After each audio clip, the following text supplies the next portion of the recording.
దేశ అభివృద్ధి సమైక్యత కోసం బీజేపీకి ఓటు వేయాలని కేంద్ర మంత్రి కిషన్ రెడ్డి పిలుపునిచ్చారు.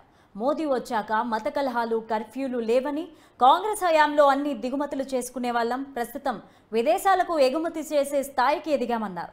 కాంగ్రెస్ హయాంలో అన్ని రంగాల్లో అవినీతి చేశారు. ఆర్టికల్ 370 పేరుతో దారుణాలు చేశారని, బీజేపీ ప్రభుత్వం ఆర్టికల్ 370ను తొలగించిందని కిషన్ రెడ్డి తెలిపారు. లాభం చేకూర్చడం కోసమవుతుంది. దేశంలో మహిళల గౌరవం పెంచడం కోసం ఓటేయండి. భారతదేశ గౌరవాన్ని ప్రపంచంలో పెంచడం కోసం ఓటేయండి. దేశంలో విద్యారంగ ప్రాధాన్యత పెంచడం కోసం ఓటేయండి. దేశంలో విదేశీ పెట్టుబడులు రావడం కోసం ఓటేయండి. దేశంలో ఆధ్యాత్మికమైనటువంటి కేంద్రాల అభివృద్ధి కోసం ఓటేయండి.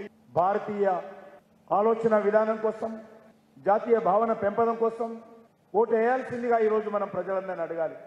మీ అందరినీ కోరుతా ఉన్నాను, నరేంద్ర మోడీ గారి నాయకత్వంలో గత 9 నెలల చాలా స్పష్టంగా ప్రజల ముందు పెట్టాలి. అది ఉగ్రవాద సమస్య కావచ్చు. బిఫోర్ నరేంద్ర మోడీ పరిపాలన బాగుంటేనే ఓటు మాఫియా రాజ్యం ఉందో గతంలో మనం చూసాం. ఈరోజు చెప్తున్నది కాంగ్రెస్ పార్టీ, మేము అధికారంలోకి వస్తే బుల్డోజర్ రాజ్యం రద్దు చేస్తామని. అంటే మీరు మాఫియాను ప్రోత్సహిస్తారా? మీరు గూండాయిజాన్ని ప్రోత్సహిస్తారా? ఈరోజు కాంగ్రెస్ పార్టీ చెప్పాల్సినటువంటి అవసరం ఉంది. ఎన్నికల ప్రణాళికలో పెట్టింది, మా ప్రభుత్వం వస్తే బుల్డోజర్ లాంటి ప్రభుత్వాన్ని, వ్యవస్థను తీసేస్తామని. కీలుబొమ్మ ప్రధానమంత్రి ఉండిండో ఈరోజు ఏ రకంగా